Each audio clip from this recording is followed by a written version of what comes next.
দল মত জাতি বর্ণ ধর্ম নির্বিশেষে সবার অনুষ্ঠান এটা। শুধু জামাত বিএনপি আওয়ামী লীগ এদের না, এ দেশে পৃথিবীতে মানুষ যারা সবার জন্য আজকের অনুষ্ঠান, শুধু বাংলাদেশের জন্যও না, তাম দুনিয়া থেকে যদি এখানে আসে তাও তাকে আপনাকে সম্মান দিয়ে বসানো লাগবে।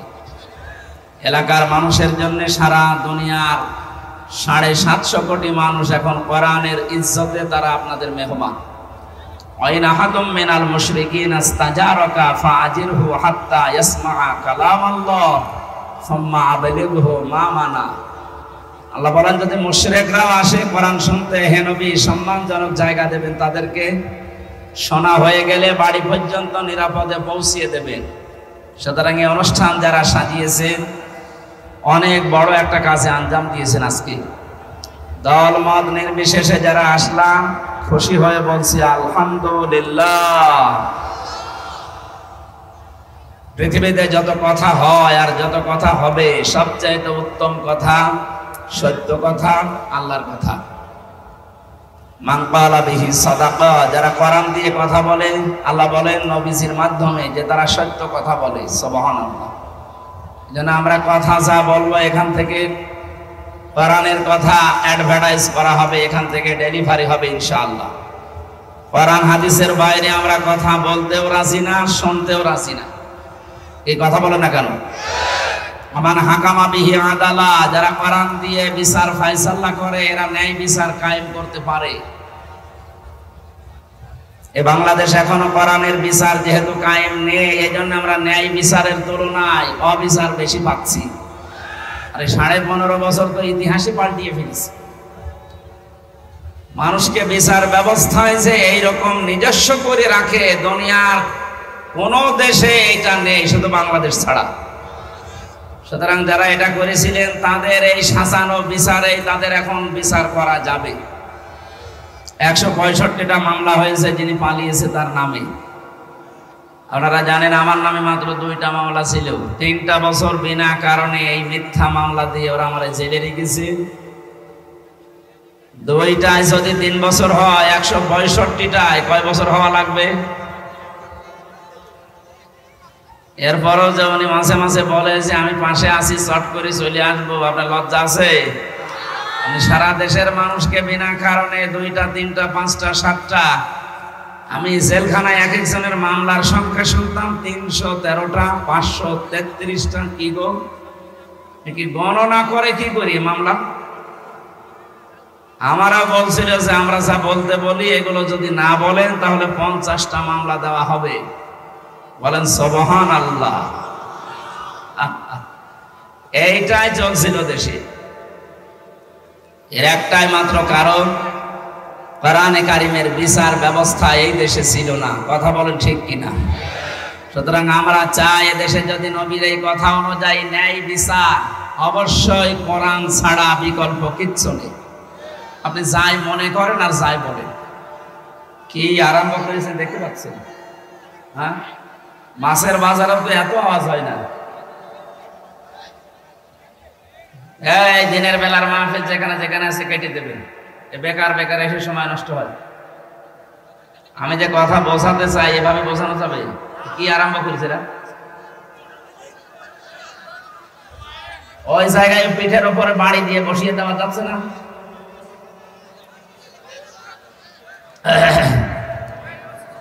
না, কোরআনের অনুষ্ঠানে এইভাবে হয় না। এটা তো আর মমতাজের গানের অনুষ্ঠান না। কথা যদি ওরা বন্ধ না করে, ওদের কবিরা গুনাহ হচ্ছে।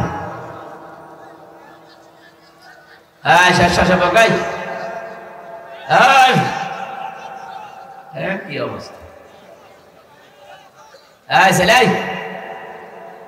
কাউকে বসাতে হলে কথা বলা যাবে না, এমনি ইশারায় বসাবেন, কথা বলবেন না। ওমান আমিলা বিহি উজরা, যারা কোরআনের আমল করবে আল্লাহ তাদেরকে পুরস্কার দান করবেন। ওমান দাআ ইলাইহি হাদা, কোরআন দিয়ে মানুষকে ডাক দিলে আল্লাহ তাকে হেদায়েতের উপরে রাখবে। আমরা হেদায়েতের উপরে থাকতে চাই না? বলেন বলেন। এটাকে আমি বানাচ্ছি? আপনি যদি সত্যি হেদায়েতের উপরে থাকতে চান, শুধু জুব্বা গায়ে দিয়ে পাগড়ি মাথায় দিয়ে তসবিহ টিপলে থাকতে পারবেন না। আপনাকে জীবনের উপরে রিস্ক নিয়ে হলেও কোরআনের দিকে মানুষকে ডাক দেওয়া লাগবে, নয়তো আপনি থাকতে পারবেন না। অনেকে মনে করে আমি মসজিদের সভাপতি, আমি হেদায়েতের উপরে নেই। মানে আরে ভাই, আপনি তো মসজিদের সভাপতি গাইবান্ধা, আর আবু সেহেল ছিল মসজিদের সভাপতি কাবা শরীফে। আপনি কি তার চাইতে বড় মসজিদের সভাপতি? এই জন্য হেদায়েতের উপরে থাকতে গেলে সাফ কথা, এটা পরিষ্কার কথা, আপনাকে কোরআন দিয়ে মানুষকে ডাক দিতে হবে। কি দিয়ে বলেন তো? কোরআনের দিকে ডাক দেওয়া মানুষ এদেশে কম না বেশি? না, নেই।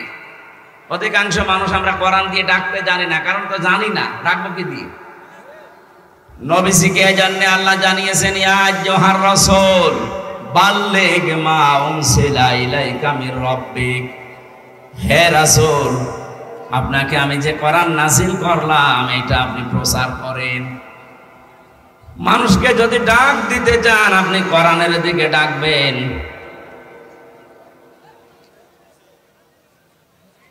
ওয়াইল্লাম তাফআল ফামা বাল্লাগতা রিসালাতা। কোরআনে কারীম দিয়ে যদি আপনি ডাক মানুষকে না দেন, কোরআন যদি প্রচার না করেন, আপনি যেন রিসালাতের দায়িত্বই পালন করেননি। বলেন নাউজুবিল্লাহ।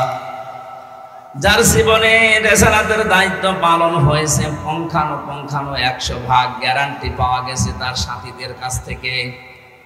বিদায় হজের ভাষণে নবীজি 27 মিনিট বক্তব্য দিয়েছিলেন, ইতিহাস হয়ে আছে ওইটা।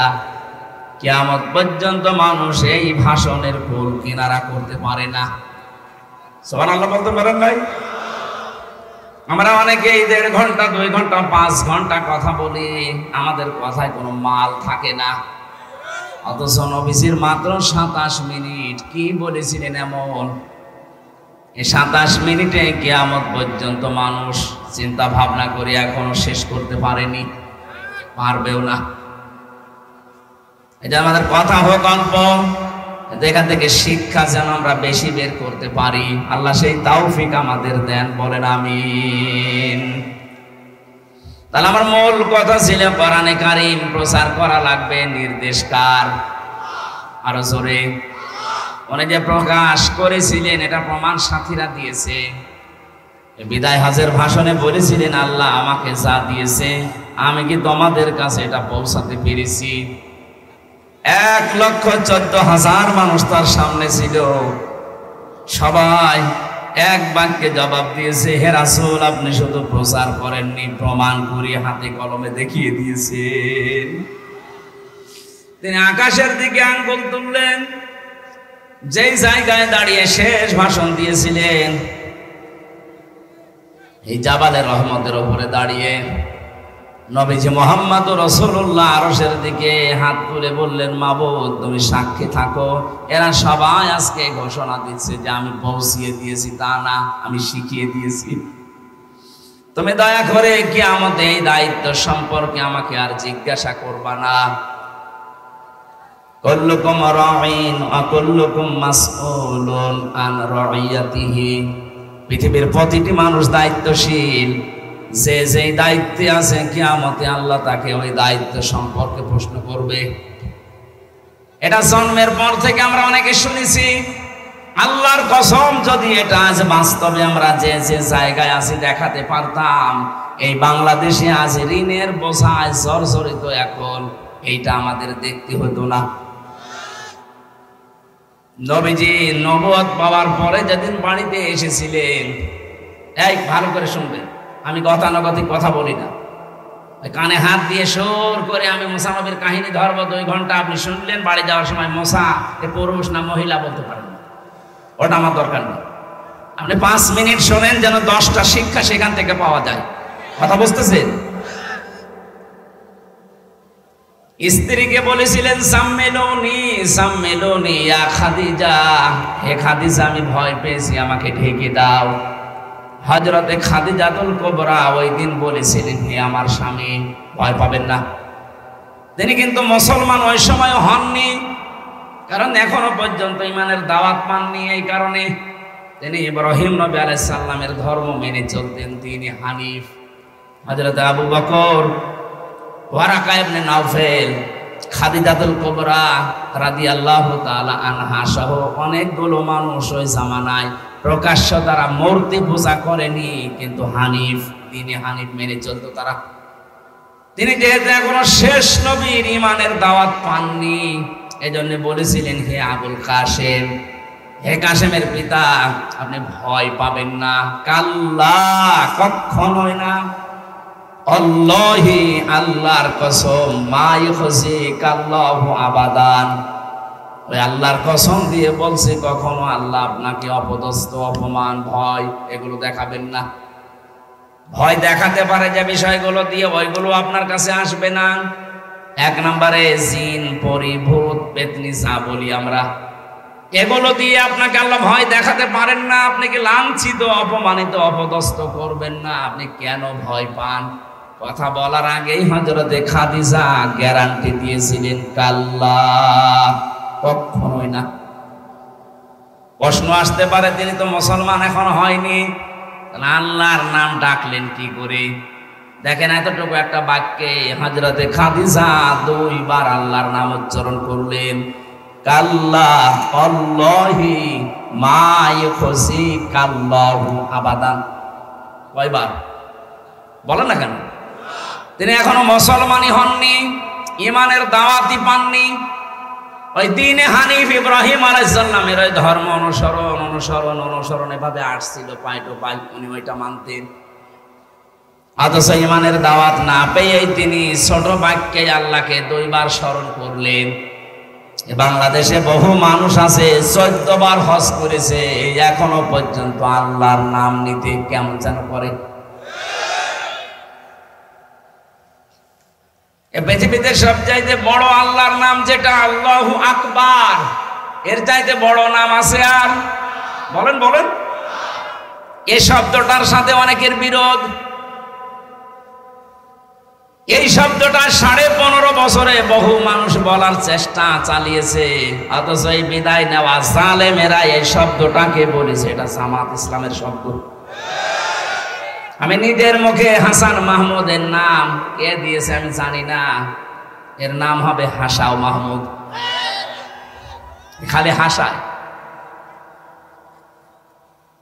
ডক্টরেট ডিগ্রি অর্জন করেছে, কে ওরে ডক্টরেট ডিগ্রি দিল সেটাও এক পাগল। ওর মতো মাতাল মানুষকে ডক্টরেট ডিগ্রি দেওয়া ঠিক হয়নি।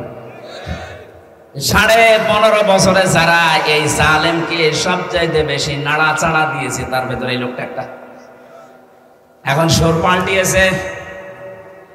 কয়েকদিন আগে এখন বলছে, আমরা গণতন্ত্র পূর্ণ উদ্ধারের জন্য বিএনপির সাথে যোগ দিতে রাজি আছি। পিটিয়ে সোজা করা দরকার সবাই। বিএনপি তো 15.5 বছরে এইটাই চাচ্ছিল যে ফিরিয়ে নিয়ে আসেন ওইটা। এটা ধ্বংস করার পেছনে যারা মাস্টার মাইন্ড হিসাবে কাজ করেছে, এই হাসাও মাহমুদ একজন। শয়তান দেখছে আর তো তলায় মাটি নেই, যা করেছি দেখি এখন কোন কায়দায় কাজ হয় কিনা। তারেক জিয়া অত পাগল না, বাস্তবতা এইটা। যা করেছেন আমার সাথে তারেক জিয়া সাহেবের পিএস অপু ভাই আর ওনার বন্ধু গিয়াসউদ্দিন মামুন, এই 2 জনই ছিল। কি করেছেন তাদেরকে? একটা যুবক মানুষ পিটিয়ে তার মাজার হাড় পর্যন্ত নষ্ট করে ফেলেছেন। বিএনপির বহু মানুষ আমি পেয়েছিলাম জেলখানায়, 313টা মামলা মাথায় নিয়ে ঘুরতেছে। যদি সরকার পরিবর্তন না হয়তো ওই সমস্ত লোক এখনো জেলে থাকা লাগবে। বলেন তো, আপনি হিসাব করতে পারেন 313টা মামলা, আমার 2টাই তাই মাজার কাঠি ক্ষয় হয়ে যায়। 313টা কবে হাজির হবে, কবে জামিন পাবে, কবে বের হবে? জামিন যদি দিয়ে দেয়, হাজিরা তো দেওয়া লাগবে মাসে মাসে হাজিরা দিতে হলেও তো 1 মাস না 1 বছর চলে যাবে খালি হাজিরা দিতে। কি জুলুমটা করলেন, তখন আপনার গণতন্ত্র উদ্ধার হয়নি, এখন আসতেছেন নতুন করে। আমার মনে হয় এই ফাঁদে যদি কেউ পা দেয়, উহুদের ময়দানের মতো বিপর্যয় পড়বেন। উহুদের ময়দানের কথা এখানে আছে যারা কে না জানে। প্রথম দিকে তো বিজয় এরকম এই 24 সালের আগস্টের 5 তারিখের মতো হয়ে গিয়েছিল। যখন আমরা দেখলাম যে না কিছু সাহাবা একরাম গনিমতের মাল পড়াতে ব্যস্ত হয়ে গেছে, নবীজির ওই কথাকে ওভারটেক করে, তখনই তারা বিপদে পড়েছে। এমন বিপদে শেষ পর্যন্ত কিছু মানুষের জীবন পর্যন্ত দেওয়া লেগেছিল। যারা পালিয়ে গেছে ওরা কিন্তু বসে নেই। কয়েকদিন পর পরে দেখবেন এই ছাত্রলীগের যে সাবেক সভাপতি সাদ্দাম, এখন তার ছাত্রলীগ নেই, নিষিদ্ধ দল একটা। কথা বলছে না কেন? পুলিশের আইসি ঘোষণা দিয়েছে নিষিদ্ধ দল তো নিষিদ্ধই, অন্যান্য সংগঠন যেমন নিষিদ্ধ, যারা এই যে Hizb ut Tawhid, Hizb ut Tahrir, is যাই বলেন, এগুলোর কাজকর্ম দেখলে যেমন জনগণ ধরিয়ে দেয়, পুলিশে নিয়ে যে মামলার ধারা আছে তাদেরকে আটক করে রাখে। বাংলাদেশে যদি কেউ ছাত্রলীগ পরিচয় দেয় তারও কিন্তু ওই মামলা হবে। যেন বড় আশা নিয়ে এবং দরদ নিয়ে বলছি, আমরা যারা আছি এই দেশে এখন ওই 14 দল বাদ দিয়ে সবাই আমরা মজলুম। কি কথা বলে না কেন? 14 দল বাদ দিয়ে সবাই আমরা মজলুম, সে যেভাবেই হোক, কেউ ডাইরেক্ট কেউ ইনডাইরেক্ট। গত পরশুদিন আমি জামালপুরে ছিলাম, আমার ডক্টর বাবা সাইফুল ইসলাম সিদ্দিকী, আমার বিশ্ববিদ্যালয়ের স্যার, মানে আমার আগে কথা বলার সময় বলছিলেন, ভাইরা আমার, বোনেরা আমার, আমির হামজা 3 বছর জেলখানায় ছিল, আর আমরা 15.5 বছর বাইরের জেলখানায় ছিলাম। জিনিস তো একই, শুধু আমি আটক অবস্থায় ছিলাম, আপনার ছাড়া ছিলেন, কিন্তু সবই ছিলাম জেলে, শুধু 14 দল বাদ দিয়ে। এই কথা বলছে না, ওরা ছিল জান্নাতে। আর ওদের গৃহপালিত যে দল ছিল তারাও প্রায় জান্নাতে ছিল, মাঝে মাঝে একটু এখন তারা ফুসে উঠতেছে। অন্যায় করার জায়গা পাও না।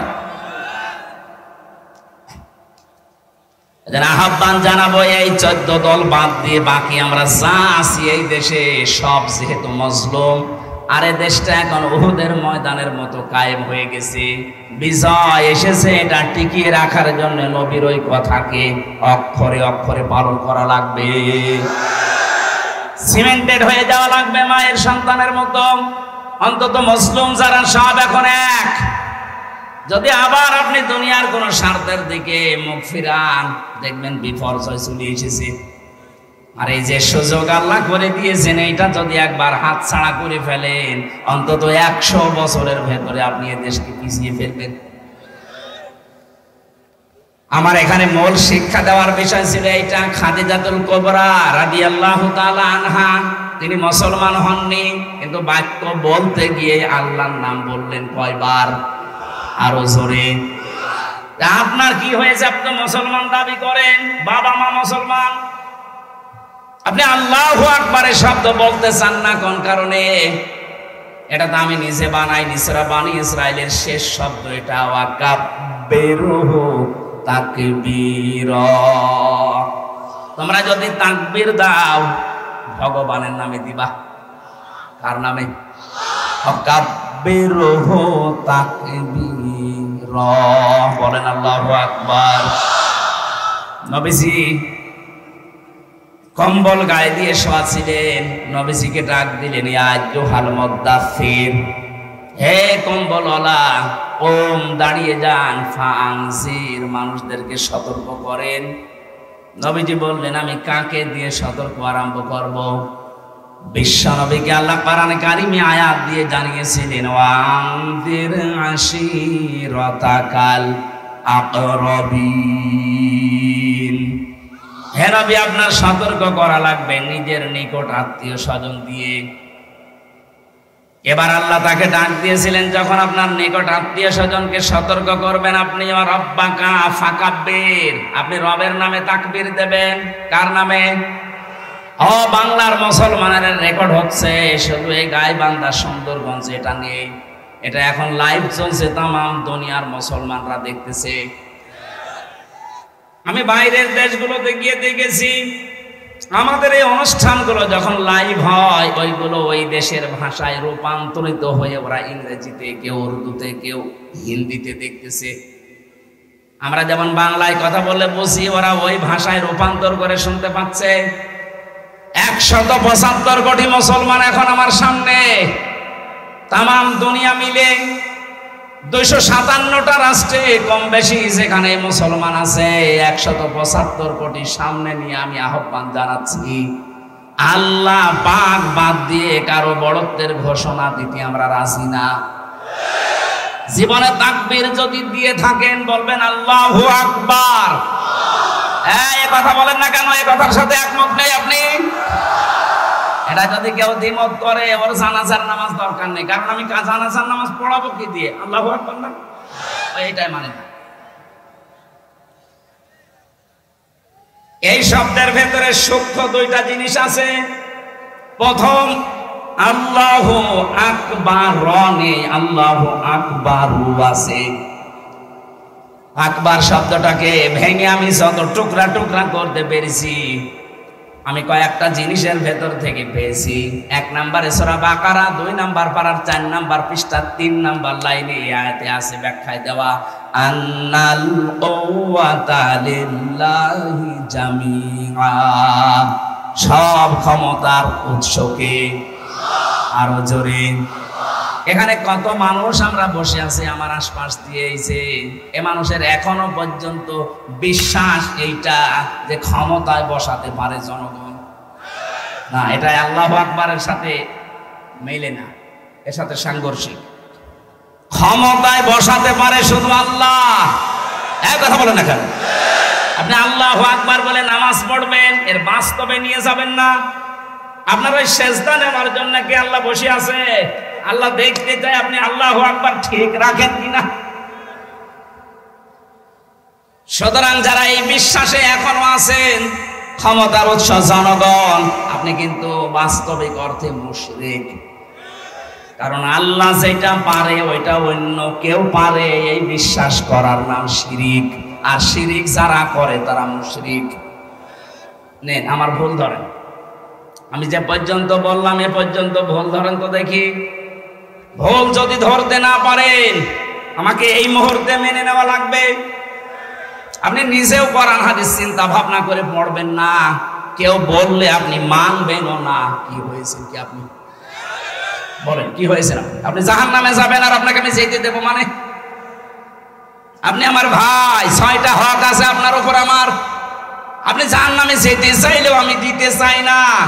দরকার হয় পা ধরে ঠ্যাং ধরে যেভাবে হোক আমি আটকাবো আমার সাধ্য মতো। আমি কোরআনের চোখ হাদিসের চোখ লাগিয়ে দেখতে পাচ্ছি, এই যে কোরআন হাতে নিয়ে বলছি, এদেশে বহু মানুষ এই শিরিক করার কারণে জাহান্নামে চলে যাচ্ছে। এটা তার চিন্তা বিশ্বাস আকীদার শিরিক। যারা বলে ক্ষমতার উৎস জনগণে মুশরিক, এই কথা বলছেন না কেন? এই চিন্তা ভাবনা আপনাকে এখন পাল্টাতে হবে। আপনাকে আমি লেখাপড়া করার জন্য তথ্য দিচ্ছি। সূরা এটা নাহালের ভেতরে আছে, 14 নম্বর পারা 9 নম্বর পৃষ্ঠা 13 নম্বর লাইনে আছে, 12 নম্বর লাইনে আছে, 32 নম্বর আয়াত। আল্লাযীনা তাতাওয়াফফাহুমুল মালাইকাতু তাইয়্যিবিনা ইয়াকুলুনা সালামুন আলাইকুম উদখুলুল জান্নাতা বিমা কুনতুম তা'মালুন। আমি যত তাফসীর পড়েছি বাংলাদেশে এই আয়াতের উপরে, তাইয়্যিবিন এটা মানে খালি পোশাকের পবিত্র না। কে জানো এই পোশাকটা আমারে দিল, দেখতে তো ভালোই লাগছে। শুধুমাত্র এই পোশাকের পবিত্রতা না, শুধু দেহের পবিত্রতা না। তাইয়্যিবিন এই শব্দে মুফাসসিরিন ইকরাম প্রায় 28টা অর্থ দিয়েছেন। আপনার পোশাক আশাক তো পবিত্র লাগবে, দেহ পবিত্র লাগবে, চিন্তা চেতনা বিশ্বাস আকীদা এইগুলো পবিত্র করা লাগবে। আজ এই দেশে কিছু আলেম আছে খালি আকীদার ভুল ধরে, ও নিজের আকীদা যে অপবিত্র ওই দিকে ওর খেয়াল নেই। কথা বলেন না কেন? আপনি যা পড়ে আলেম হন, আপনার ওই কিতাবের ভেতরে হাজারো আকীদার গলদ আছে। আর আপনি আন্দাজে একজনের উপরে আকীদা নিয়ে আপনি আন্দাজে মানুষকে যে ছোট করার চেষ্টা করেন, আল্লাহকে ভয় করেন। আপনার কি অবদান আছে ইসলামের উপরে? আর যার ভুল ধরেন তার অবদান আপনি গুলিও শেষ করতে পারবেন না। এজন্য আহ্বান জানাচ্ছি আপনাকে আমি হাতে পায়ে ধরে, কারো উপরে কোনো দোষ দিতে হলে অথেন্টিক ভাবে আপনাকে আগে জানা লাগবে। জানতাছে কোনো দোষ যদি তার উপরে মিথ্যা চেপে বসে, কিয়ামতে এইটার জন্য আপনি ধরা খেয়ে যাবেন। আর আমার মনে হয় এই কারণটা আজ বাংলাদেশ, ভারত আর পাকিস্তানের সবচাইতে বেশি। সাবধান, শিরিকের এই বিশ্বাসে যারা আছেন তারা অপবিত্র। যখন মারা যাবেন ফেরেশতারা কিন্তু এসে বলবে ফাআলকাবুস সালামা মা কুননা না'মালু মিন সু বালা ইন্নাল্লাহা আলিমুম বিমা কুনতুম তা'মালুন। ও গাইবান্ধাবাসী, আমি একটা বিষয় ক্লিয়ার করার জন্য পর্যন্ত এসেছিলাম, সেটা হচ্ছে আল্লাহ পাক ক্ষমতার উৎস, জনগণ ক্ষমতার উৎস নয়। যেহেতু এই দেশে এই আকীদা, এই বিশ্বাস, এই চিন্তা নিয়ে অনেকেই চলেন, সেই জন্য আমি সতর্ক করলাম, যদি এরকম গলত চিন্তা কারো থাকে, বিশ্বাস থাকে, আপনি এখনই তওবা করে ভালো হয়ে যাবেন। আশা করছি আপনি বুঝেছেন। খাদিজা দ্বিতীয় নম্বরে বলেছিলেন ইন্নাকা লা তাসিলুর রহিমা। আপনি ভয় পান কেন? আপনি তো পৃথিবীতে রেহেমের সম্পর্কগুলো ঠিক রাখেন। রেহেম মানে রক্তের সম্পর্ক, মায়ের বাচ্চা দানিকে বলা হয় রাহিমা। আপনি মানুষের রক্তের সম্পর্কগুলো ঠিক রাখেন, আপনি ভয় পাবেন না। খাদিজার এই কথার দ্বারা প্রমাণ হয় দুনিয়ায় যারা মানুষের সম্পর্ক ঠিক রাখবে তাদের কোনো ভয় নেই, আল্লাহ তাদের অন্তর থেকে সব ধরনের ভয় তুলে দেবে। সুবহানাল্লাহ বলতে পারেন না? হ্যাঁ, একটু খেয়াল করবেন এদিকে। যেই মানুষগুলো পৃথিবীর ময়দানে রক্তের সম্পর্কগুলো, আত্মীয়তার সম্পর্কগুলো ঠিক রাখবে, যত বেশি অটুট করবে, যত রকমের ভয় আছে, ভীতি আছে, তুলে দেবে কে? আরো জোরে বলেন। আপনাকে আমি একটা প্রশ্ন করছি, নিরপেক্ষ দৃষ্টি দিয়ে বলবেন এই হাদিস শোনার পর। নবীজি বললেন যারা রক্তের সম্পর্ক ঠিক রাখে তাদের ভয় নেই, যারা পালিয়ে গেল ভয়তে না আনন্দে? বলেন বলেন। হাদিস অনুযায়ী তাহলে তারা আমাদের সম্পর্কগুলো ঠিক রাখেনি? কথা বলেন না কেন? আরে ভাই, আমরা তো আর বাইরের লোক ছিলাম না, আমরা আপনার আত্মীয়। আমরা কেউ বুবু বলতাম, কেউ আপা বলতাম, কেউ ভাবি বলতাম। অন্তত আমার খুলনা বিভাগ আমরা নাই বুবু বলতাম। আপনার রংপুর বিভাগের লোক তো আপনারে ভাবি বলতো।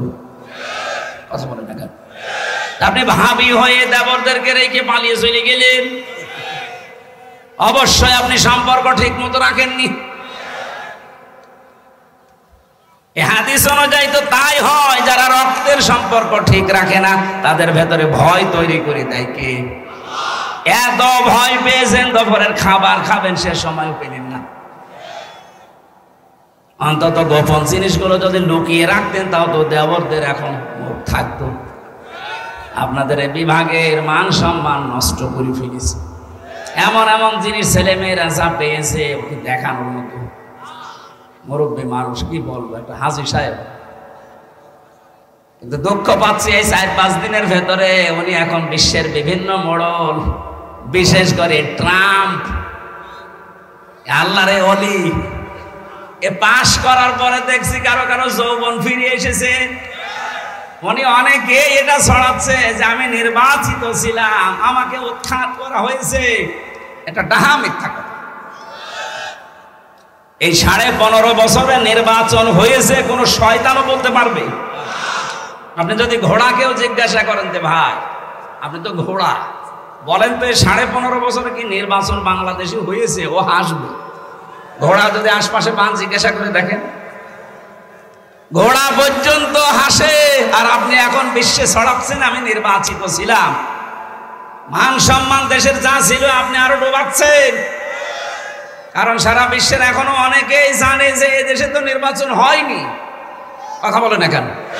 এই মিথ্যা কথা ছড়িয়ে নিজের যেমন বদনাম হচ্ছে, আপনি একটা হাসি মানুষ, মিথ্যা কথা বলছেন বলেন, আমাদেরও তো বদনাম হয়ে যাচ্ছে।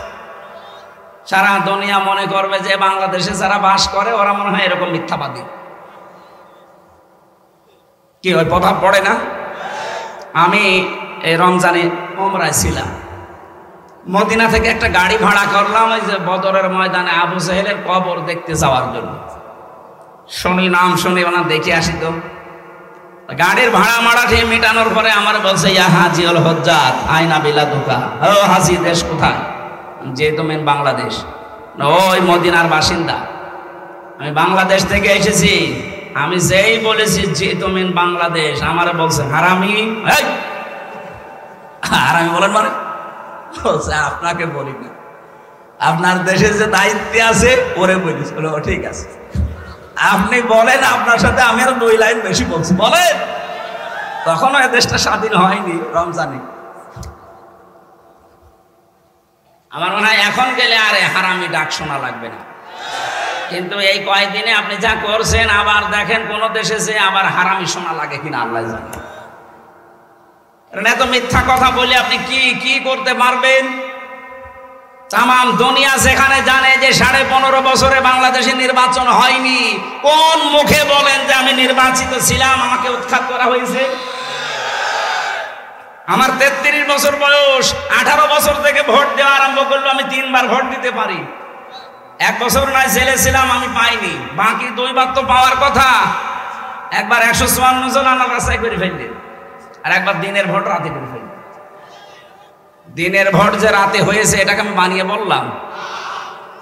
আমার সাথে এক ওসি ছিল, উনি আমারে বলছে, হুজুর আপনার নাম শুনেছি, এই জন্য ফাঁসির এই কন্টেম ছেলে আসলাম দেখা করার জন্য। ঠিক আছে বলেন। যে আমি একটা তওবা করেছি, দেখেন তো হয়েছে কিনা। কি তওবা? যে নির্বাচন গেল ওই সময় আমি বাইরে ছিলাম। ওই যে নুসরাত হত্যা মামলার একজন ওসি ছিল না, ফেনী, এই লোকটা আমার বলছে, আমি তওবা করলাম। রাত 12টার পর থেকে আমার যা কনস্টেবল আছে, আমার এসআই আছে, এএসআই আছে, দারোগা যা আছে, এদেরকে সাথে নিয়ে রাত 12টার পর থেকে আল্লাহর নামে ভোট কাটা আরম্ভ করলাম। এই দেখেন কোরআন শরীফ আমার সামনে, এইভাবেই বলছি। ফজর পর্যন্ত কাজ শেষ করলাম, বাক্সগুলো ভর্তি করে জায়গা মতো পাঠিয়ে দিলাম। গোসল করলাম, ওযু করলাম, 2 রাকাত নামাজ পড়লাম। এবার বললাম আস্তাগফিরুল্লাহ। হুজুর আমার এই তাওবা হয়েছে। আপনি কি আল্লাহর কাছে দোষ করেছেন? আপনি আস্তাগফিরুল্লাহ পড়ে? আরে ভাই, আস্তাগফিরুল্লাহ তো মানুষ পড়বে, ওই মানুষ যারা আল্লাহর কাছে দোষ করেছে। আপনি তো দোষ করেছেন হামজার কাছে। কথা বলেন না কেন? 3.5 থেকে 4 লাখ মানুষ লাগে একটা এমপি বানাতে। তার আপনি একবারে সব রায় দিয়ে দিয়ে আমরা যে ভোট দেবো সে সময়ও দিলেন না। আপনার এই তাওবা হয়নি। যদি তাওবা করতে চান, যাদের যাদের কাছে অধিকার নষ্ট করেছেন আগে তাদের কাছে স্বীকার করেন। তাহলে আজকে একটা কথা শুনেন, তাওবা হচ্ছে ওইটা আপনি অপরাধ করবেন যার কাছে, স্বীকার করবেন তার কাছে। কথা বুঝতেছেন? বাংলাদেশে এই যে 15.5 বছরে যারা অপরাধ করেছেন, কেউ গুমের সাথে, কেউ খুনের সাথে, কেউ আয়না ঘরের সাথে, কেউ মিথ্যা মামলা দিয়েছেন, কেউ ব্যবসা বাণিজ্য কেড়ে নিয়েছেন, কেউ চাঁদাবাজি করেছেন। নাকি এই এলাকায় এগুলো হয়নি? হয়নি মানে এই যে এটা সাক্ষী, এটা জেলে ছিল আমার সাথে। তো বলেন, এরকম হাজারো মানুষের এই 15.5 বছরের জীবনটা অতিষ্ঠ করে দিলেন। আপনি তো আর আল্লাহর কাছে দোষ করেননি, দোষ করেছেন আমাদের কাছে।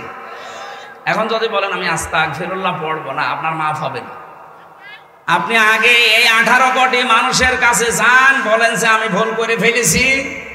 যদি এরা বলে ঠিক আছে মাফ করে দিলাম, কিন্তু আমার যে ক্ষতি হয়ে গেল এই ক্ষতিপূরণ দেন। আমার এই যে বাবা আর প্রায় 32 লাখের উপরে আপনি টাকা নিয়েছেন, খালি বলতেছে মামলা দেব 50টা। আমার বাবা তো গ্রাম্য মানুষ, ভয়ে টাকা দিয়ে একবারেই নিয়েছে 10 লাখ। আরে 3 বছরে 33 বারের উপরে মামলা খালি তুলতে আছে। সিএমএম কোর্ট, জজ কোর্ট, হাইকোর্ট, সিএমএম কোর্ট, জজ কোর্ট, হাইকোর্ট, তুলতেই থাকে। যারা মামলা চালায় ওদের জিজ্ঞাসা করেন তো, এক একটা মামলা 3 বার তুলতে অন্তত 50-60 হাজার টাকা করে এক একবার যায়।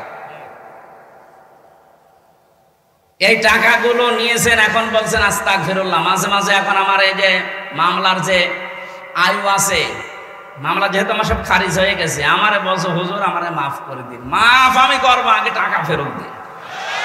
টাকাটা ফেরত দেন, আর 3 বছর আমার মতো ফাঁসির কন্টেম ছেলে থাকে। আমি আয়না ঘরে ছিলাম 10 দিন। কি অবস্থা মানুষের, এত বড় বড় নখ হয়ে গেছে এক একজনের, মাথার চুল দাড়ি গোপ মনে হচ্ছে জঙ্গল থেকে বেরিয়ে আসতেছে। একটা মানুষকে 24 ঘন্টা এই যে পায়ের ভেতর দিয়ে হাত দেয়, এইভাবে পায়ের ভেতরে হাত দিয়ে সামনে যে লোহার ব্যারিকেড দেওয়া আছে ওখানে হাত লাগানোর পর আবার আটকিয়ে দেয় হ্যান্ডকাপ দিয়ে। আরে ভাই 10 মিনিট 15 মিনিট থাকলে তো পিঠ ব্যথা হয়ে যায়। 24 ঘন্টা 1.5 মিনিট সময় দেয় টয়লেট করার জন্য। সকালে কয়েকটা পচা ছোলা দিয়ে যায়, পারলে খান না পারলে ফেলে দিন। ফেলে দেবেন করে, ও তো 1 দিন 2 দিনের ব্যাপার না, 10 দিন এক জায়গায় ফেললে এতগুলো হয়ে যায়। তো আর এক পছন্দ ধরবে, পরিষ্কারও করে। ওই শুধু বিভিন্ন দিবস আসলে জানতাম যে আজকে মনে হয় কিছু হচ্ছে বাইরে। আমি তো তাও 10 দিন আমার পিঠে ব্যথা হয়ে গেছে। যে লোকটা আজ 8 বছর আছে, 10 বছর আছে, 14 বছরের লোক পেয়েছি আমি। কত বছর আপনার কল্পনায় আসবে? 14টা বছর এইভাবে বসে থাকা। মুফতি ফখরুল আমার সাথে ছিল, বলছে হামজা ভাই আপনার সাথে কি হয়েছে আমি জানি না। আমি দেখতাম ওই কন্ডেম সেলের ভেতরে হাত পা ছেড়ে দিয়ে ষাটপাট হয়ে শুয়ে আছে। কি গো এভাবে থাকেন কেন? বলছে ভাই আমার যেভাবে বেঁধে রেখেছিল, 1.5 মিনিট সময় দিত, 2 মিনিট সময় দিত টয়লেট করার জন্য, বাকি সময় আমি এভাবে বাধা থাকতাম। শুয়ে থাকা যে কি নিয়ামত এগুলো আমি টের পাচ্ছি। এদের সময় যখন পেয়েছি খাওয়া দাওয়া বন্ধ, পরে খাবো, আমি একটু শুয়ে থাকি।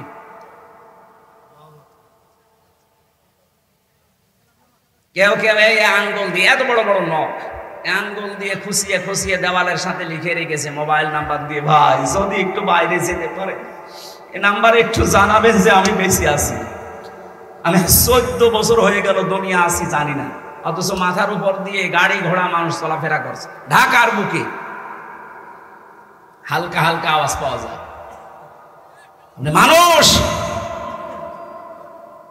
মাঝে মাঝে একা একা থাকতাম, যখন ভাবতাম আল্লাহ এই যারা দায়িত্ব পালন করে গেল, এই যে রাত 12টায় একদল আসে, ভোর 6টা যায়, এরা তো বাইরে যেয়ে অন্তত এদের সাথে চলাফেরা করে। এরা ভাত খায় কি করে বাইরে যে? এরা স্বামী স্ত্রীর ব্যবহার করে কি করে? এদেরকে বিবেক নেই? ও জালেম নাই তা আসে না সব সময়, এরা তো সব সময় আসতেছে। চোখ কালো কাপড় দিয়ে আমারে বেঁধে দিল, পেছনে হ্যান্ডকাপ লাগিয়ে দিয়েছে, ডান্ডা বেড়ি পার সাথে দিয়ে মাথায় মোটা দড়ি দিয়ে টাঙিয়ে রেখেছে। 11 ঘন্টা টাঙিয়েছে আমারে, আর বাকিগুলো তো আমি জানি না। 4 ওয়াক্ত নামাজ আমি আন্দাজে ইশারায় পড়েছি, কারণ জানি না যে এটা কোন সময়। এমনও মানুষ ওখানে আসে পড়ে, ও জানে না যে এটা কোন বছর, কোন মাস, কি বার, কয়টা বাজে, কিচ্ছু জানে না। 24টা ঘন্টা মানুষ কবরের ভেতরে আছে। এই অপরাধগুলো আপনি করলেন, আপনার ইশারায় হয়েছে, আর আপনি এখন বলবেন আস্তাগফিরুল্লাহ। ইয়ার কি মারা জায়গা পান না? এদেশের 18 কোটি মানুষ আপনাকে মাফ করে দিলেও আমার ছোট মেয়েটা আপনাকে মাফ করবে না। এখনো পর্যন্ত স্বাভাবিক না, আমার কাছে আসতে চায় না। সে 7 মাস বয়স করে রেখে এসেছি, জীবনে কোনোদিন দেখেই নাই। কি করেছিলাম আমি আপনার মেয়ের দিকে তাকিয়েছি, আর আপনার সাথে মেয়ে ওকে তাকানোর মতো।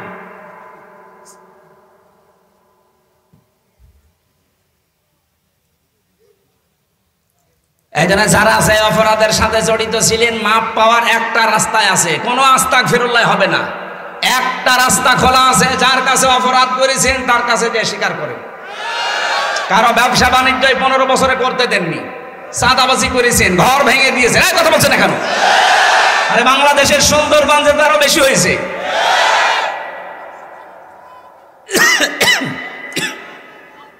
ভেঙে দেন, না না না কথা বলতে দেন। যারা যে অপরাধ করেছিলেন ভাই, আমি আপনাকে বাঁচাতে চাই।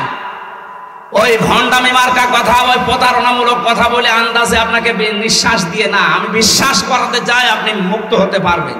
আগে 15.5 বছরে যার যার সাথে যা করেছেন তার কাছে ক্ষমা চান, তার ক্ষতিপূরণ দেন। যার যা করেছেন তার ক্ষতিপূরণ দিয়ে দেন। সে যদি মন থেকে বলে ঠিক আছে মাফ করে দিলাম, তারপরে বলেন আস্তাগফিরুল্লাহ। তারপর একটা ভয়ঙ্কর কথা আছে, আপনি মাফ চাবেন, এই 15.5 বছরে অনেক মানুষ মরে গেছে, তার কাছে কি করবেন? এই কথা বলে না কেন? এই জন্য জালেমদেরকে টিকিয়ে রাখার জন্য যে যাই করেছেন ওসির মতো তারই কপাল পুড়েছে।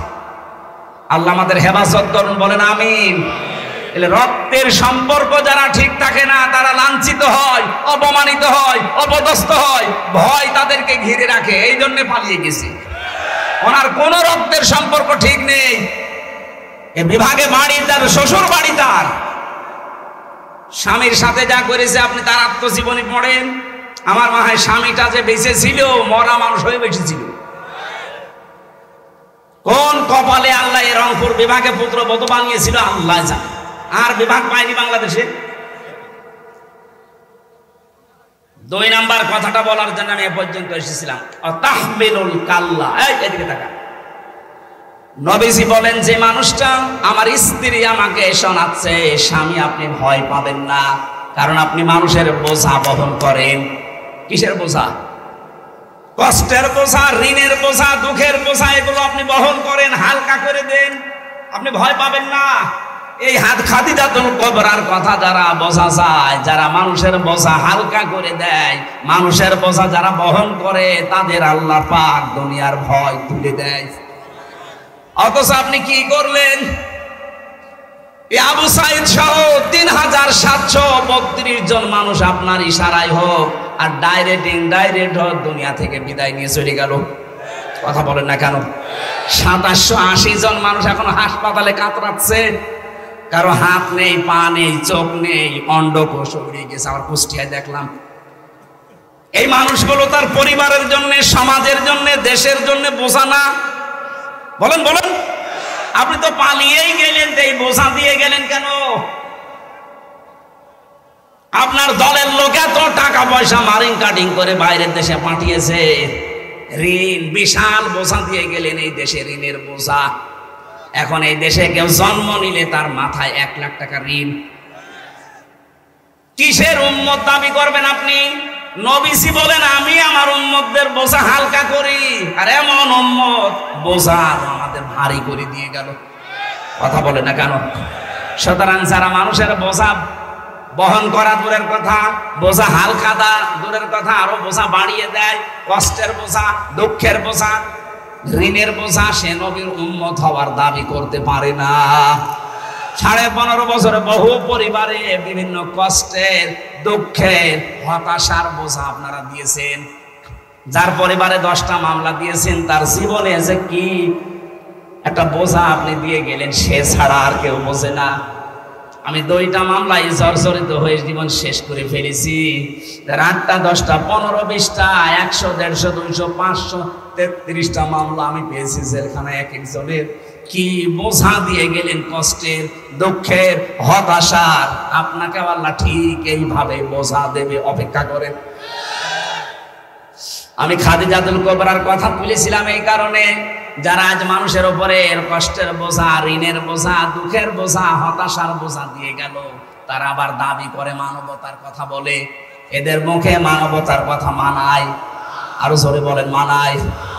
যেন আমার বাঁচানোর সিস্টেম এইটা। যারা তাদের সিদ্ধান্তে, তাদের বিশ্বাসে, তাদের চিন্তা চেতনায় আল্লাহ বাদ দিয়ে অন্য কাউকে ধারণ করেন, আপনার জীবন কিন্তু পবিত্র হয়নি। আপনি মারা গেলে মুশরিক হয়ে মরবেন, আর মুশরিকদের জন্য অবধারিত জাহান্নাম।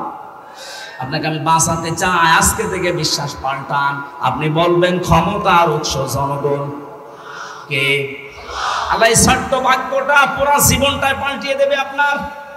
যারা বলবে ক্ষমতার উৎস জনগণ, আমার বাবা হলে ওর মুখে লাথি দিয়ে চলে আসবে, কারণ বাবা জাহান্নামে গেলে আমি যেতে পারি না। এই কথা বলেন না কেন? আপনাকে যাওয়া লাগবে জান্নাতে। কোথায়? বলেন বলেন। এই আয়াতটা তার প্রমাণ। আল্লাযীনা তাতাওয়াফাহুমুল মালায়েকা। মরণের বিছানায় আজ হোক কাল হোক আপনি আষাঢ় খেয়ে পড়বেন না? পড়বেন না? যখনই আষাঢ় খেয়ে পড়বেন, তাজ্জিবিনা, ফেরেশতারা যখন দেখবে যে না এর চিন্তা চেতনা, পোশাক আশাক, ব্যবসা বাণিজ্য, কর্মজীবন পবিত্র আছে, ইয়াকুলুনা সালামুন আলাইকুম, ফেরেশতারা বলবে আল্লাহর বান্দা শান্তি তোমার উপরে, প্রবেশ করো। উদখুলুল জান্নাহ, ওই যে জান্নাত দেখা যাচ্ছে, প্রবেশ করো। বিমা কুনতুম তা'মালুন, এই ধরনের কাজই দুনিয়ায় তোমরা করেছিলে। জোরে বলেন সুবহানাল্লাহ। আল্লাহ এই আয়াতটা যেন আমাদের জীবনে একেবারে সেট করে দেন, বলেন আমিন। কোরআনে কারীম থেকে 6666টি আয়াতের ভেতরে একটা আয়াত পড়েছি, সূরা নূর 30 নম্বর আয়াত। এটা পারিবারিক জীবন দিয়ে সাজানো। সেদিন আমার একটা গল্প মনে পড়ছিল, একটা লোক লিখেছে মেসেজে, আমার বউ সুন্দরী, এদিকে তাকান, এর সাথে রিলেটেড, এই জন্য শিক্ষার জন্য বলছি। আমার বউ অনেক সুন্দরী, প্রথম প্রথম তার আমার ভালোই লেগেছে।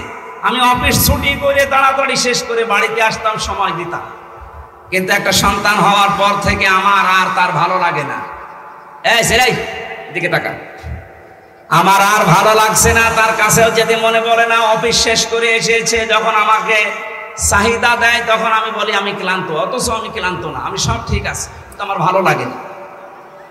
না, এরা হঠাৎ করে কি, হ্যাঁ কি হয়েছে কি?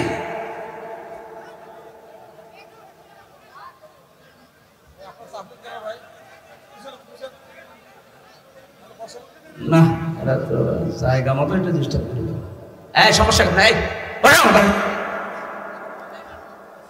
বসেন না, কেন বসেন,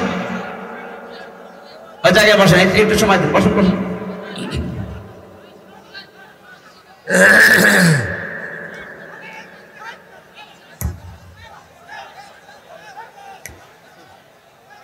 সুবহানাল্লাহ আলহামদুলিল্লাহ লা ইলাহা ইল্লাল্লাহ, সুবহানাল্লাহ আলহামদুলিল্লাহ লা ইলাহা ইল্লাল্লাহ, লা ইলাহা ইল্লাল্লাহ মুহাম্মাদুর রাসূলুল্লাহ।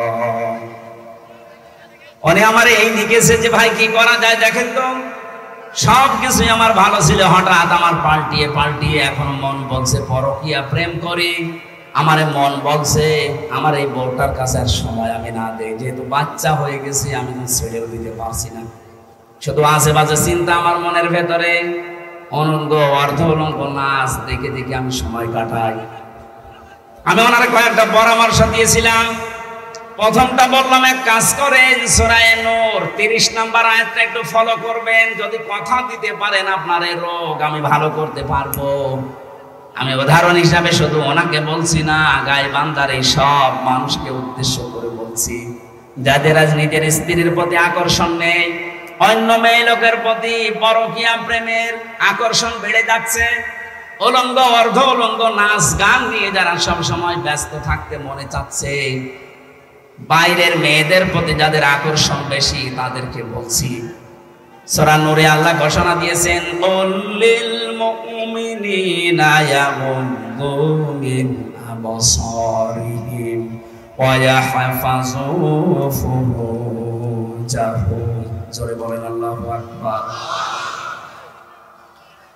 কুল্লিল মুমিনিনা ইয়াগুদ্দু মিন আবসারিহিম ওয়া ইয়াহফাযু ফুরুজাহুম যালিকা আযকা লাহুম ইন্নাল্লাহা খাবীরুম বিমা ইয়াসনাউন। আল্লাহ পাক বলেন, হে নবী আপনি মুমিন পুরুষদেরকে বলেন তারা যেন তাদের দৃষ্টি নিম্নগামী করে, নজরকে হেফাজত করে। 2 নম্বরে তাদের লজ্জা স্থানকে হেফাজত করে রাখে। এই 2টা কাজ যদি কন্টিনিউ কিছুদিন করতে পারে, আমার আল্লাহ নিজের পক্ষ থেকে কয়েকটা জিনিস তাকে দান করবেন। 1 নম্বরে আল্লাহ তাকে মন মানসিকতার দিক থেকে পবিত্র করে দেবেন। অবশ্যই আল্লাহ সব খবর রাখেন যা তারা করে। এটা বাংলা অর্থ ছিল। ওনাকে আমি 2টা শর্ত দিয়ে দিয়েছিলাম যে আপনি 1টা মাস আমার সময় দেবেন। বেগানা কোন মহিলা আছে, 14 জন মহিলা আছে, এই মহিলা বাদ দিয়ে বাকি বাইরের কোন মহিলাকে আপনি লোলুপ দৃষ্টি দিয়ে দেখতে পারবেন না। তাদের সাথে মোবাইলে কথাবার্তা বলা, এমনকি উলট পালট যে কথাগুলো আমরা বলি স্বামী স্ত্রীর ভেতরে, এরকম কোন কথা কারোর সাথে আপনি বলবেন না। 14 থেকে 15 দিন পরে রিপ্লাই দিচ্ছে, আমি যার সাথে সুখে পড়েছিলাম পরকীয়া প্রেমে, সে আমাকে কল দিয়েছিল কয়েকবার, কিন্তু আপনার এই 2টা শর্ত, চোখ নিম্নগামী করা এবং লজ্জা স্থানের হেফাজত করা, এই কথা মনে হবার সঙ্গে সঙ্গে আমি ওই কল আর রিসিভ করি নাই, ছেড়ে দিয়েছি। ও কয়েকবার কল দিয়ে দিয়ে যখন রিপ্লাই পাইনি, সেও বন্ধ করে দিয়েছে। 2য় নম্বরে বাইরের মহিলাদের দিকে চোখ পড়লে একটা আলাদা আবেশ আমার ভেতরে তৈরি হতো। হ্যাঁ, এটা মানুষের ভেতরে তৈরি হবে, এটা স্বাভাবিক। সূরা আলে ইমরান 14 নম্বর আয়াতে আল্লাহ এই তথ্যটা দিয়েছেন, সুজ্জিনা লিন্নাসি হুব্বুশ শাহাওয়াতি মিনান নিসা। দুনিয়ায় আমি আকর্ষণীয় করে দিয়েছি, লোভনীয় বস্তু বানিয়ে দিয়েছি, শোষিত করে দিয়েছি 7টা জিনিসকে। তার ভেতরে 1 নম্বরে নারী। আমাদের যিনি আদি পিতা হযরতে আদম নবী আলাইহিস সালাম, হযরতে আদম আলাইহিস সালাম পর্যন্ত হযরতে হাওয়াকে দেখার পরেই প্রথম দিন তিনি তাকিয়েছেন